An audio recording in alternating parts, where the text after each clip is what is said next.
A Chicago area landlord is in limbo and his retirement is nearly ruined by delays in the rental assistance program. I'm Tony, and this is Real Estate Investing and Landlord News. All right, so I have an interesting article for you today, and it's coming out of Chicago, Illinois. Now, obviously, Chicago is known as one of those big government places, right? Places that are so full of bureaucracy that, it takes forever for anything to get done, okay? And the rental assistance program up there that was, put in place after the COVID-19 pandemic is one of those bureaucratic nightmares. Now, I personally have participated in the rental assistance program here in the state of Nebraska, and it did take a long time before I got reimbursed for my tenant's rent. And that's here in Nebraska. Now, in Chicago and in Illinois, it's even worse what's going on up there. This landlord here in this story actually waited more than 6 months and didn't get any sort of payment. And he was dependent on his rental properties as his retirement. So it basically ruined his retirement, and he's just stuck in limbo, sitting there waiting for the city to get his money to him. Now, none of this would have been a problem if they didn't have those ridiculous eviction moratoriums in place in the first place, and he was able to have a tenant in his unit who he could evict if they didn't pay. That's all that a landlord needs, is to just be able to have a tenant who can pay their own rent. We shouldn't have to be dependent upon the government to get us money. I think it's ridiculous. I don't think that, the tenant should be protected. I think that, this is a sink or swim society. This world is sink or swim. You're not going to have the government to back you up, if you lose your job. You need to go get another job, or you need to find somewhere that you can afford if you're facing a financial hardship. Because, being dependent upon the government like that is not a way to live. Okay, not in my opinion. Because what are we talking about here? Socialism, of course. This is one of my favorite topics. I keep bringing up socialism because property rights, right? Being a landlord, I learned a lot about property rights, and we are on the very edge of this socialist nonsense, okay? When they start trying to take away a person's property rights, well, basically almost all of the Constitution is wrapped around these property rights, okay? And that's why we need to protect them. And being a landlord, we're at the very forefront of this, and we can see the direct consequences of the awful, awful idea of socialism. So before I get into the article, go ahead, hit the like and subscribe button. Maybe leave a comment down below. Let me know what you think. What do you think of these rental assistance programs? Do you think that they are a push towards socialism? Do you believe that they are, a necessary evil? Do you think that we should just let them end, let them die, okay? We're 2 years beyond the start of the pandemic at this point. I mean, this whole thing started in March of 2020. It is June of 2022 right now.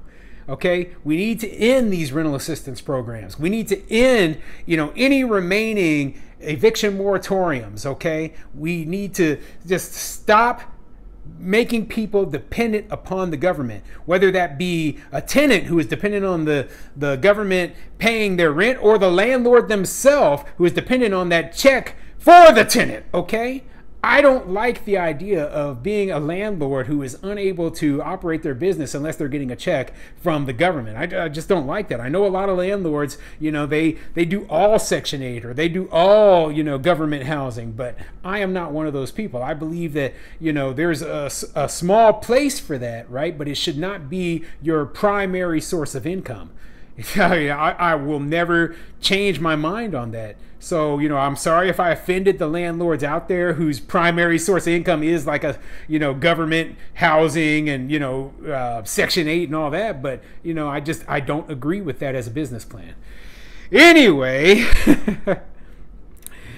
this article is coming from CBSnews.com, and it says, after losing rental income when tenants lose jobs, Chicago man gets stuck with a long wait from state assistance program.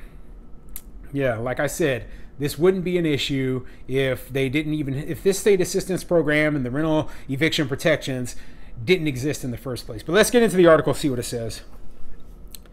Rental income was part of a Chicago man's retirement plan, but that hit a snag when his renters lost their jobs during the pandemic. The landlord and his tenants turned to a state rental assistance program for help, but have been waiting on a decision since before Christmas. CBS 2's Lauren Victory got answers about why the process is taking the state of Illinois months to complete. Every day, retiree Willie Chapman is at his computer checking on rental assistance money from the Illinois Housing Development Authority, or IDHA. So yeah, we've got an older guy, right? He's retired, and the rental properties are his retirement source of income. He put in for the rental assistance program for the state. You know, he's a small landlord, right? So when we're talking about, the big landlords, maybe they can take, not being able to get paid for a long period of time. But when you're only owning one, maybe two properties, you only got a couple of tenants, and none of them are paying, guess what? You're eating the mortgage payment, you're eating the utility costs, you're eating the property taxes, the insurance, etc., etc., etc. Okay, so I really feel for this landlord here, right? And one thing I like to point out, this is a black guy. Okay, this is a minority landlord. Okay, so a lot of the stories that you hear are, oh yeah, you imagine that, for the landlords are not who you think they are. A lot of small landlords are people who are minorities, people who, aren't the super high income, super wealthy people. Okay. And I think myself, I am a prime example of that, but the guy in this article is as well. Okay, so let's keep going. I was seriously considering, hey, I might have to start considering working for another 2 or 3 years to dig myself out of this hole, Chapman said, referring to the $16,000 hole from the upstairs tenant and another $10,000 in unpaid rent by the woman downstairs. I still have to pay the mortgage and the taxes and the water. So Chapman used money in reserves that he normally would have used for repairs to pay the bills coming in. Some tasks, like painting the walls or replacing an old door, had to be put on hold. He made a patchwork of lifestyle changes, too. For instance, bowling. Gotta cut that. No movies. Gotta cut that out, said Chapman. Yeah, that's pretty bad right there. When his income was cut so severely, he can't even go to the movies. I mean, we're talking about what, like $10 for a movie ticket? He can't go bowling. His pastimes, his activities were impacted. He's talking about might have to go back to work. The money that he was using to make repairs, he's using now to pay the mortgage. So now he can't make repairs to the property these tenants are living in. So what's going to happen is going to become dilapidated unless he gets paid. And this was all created by this bureaucracy, by this ridiculous rental assistance program that shouldn't even exist in the first place.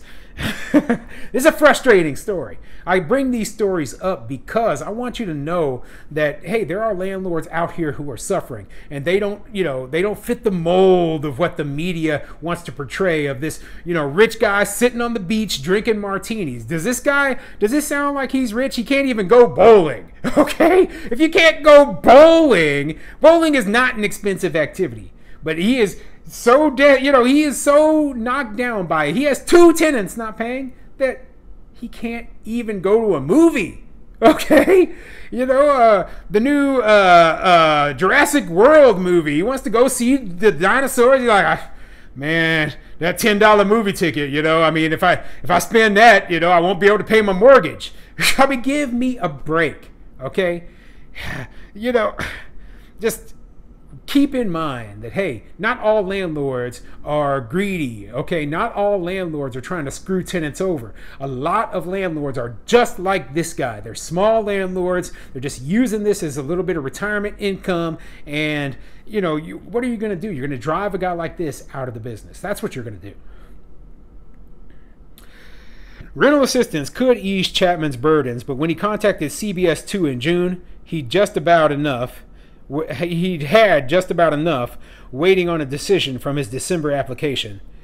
Correspondents from IDHA told him expect a 90-day wait or longer. He was hoping that was an exaggeration. Knowing, not knowing, is it going to go? Is it not going to go, said Chapman, describing what it's like to be in limbo. He had started the eviction process but tabled it before learning and applying to rental assistance. So yeah, he started the eviction process, but he stopped it because he was like, hey, I don't want to kick these tenants out unless I have to. Like I said, good landlords are going to work with the tenants, work, in terms of these programs and try to do what's right. We don't want to kick people out.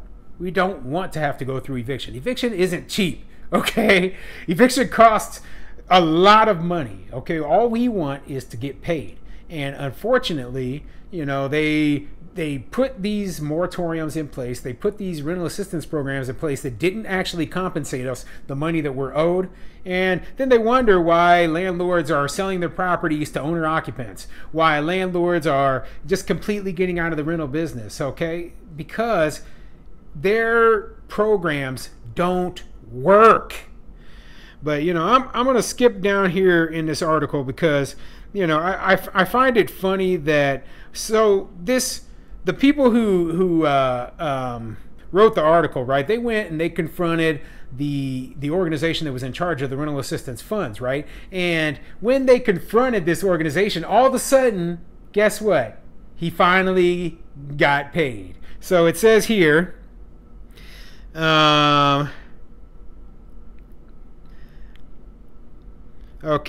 Chapman's approval came just days after CBS 2 reached out to IDHA about his case. It turns out he was missing some documentation that he quickly sent over.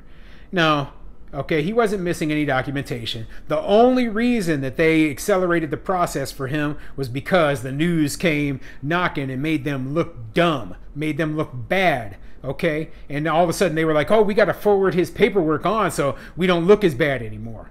Well, fortunately for this guy, he had the news and the help that was needed, right? But unfortunately for a lot of the landlords, they don't have a newspaper article written about them. They don't have a news spot on TV about them, okay? So they just have to sit there and suffer for 6, 7, 8, 9 months without a rent check, and there's nothing they can do about it. So that's all there is.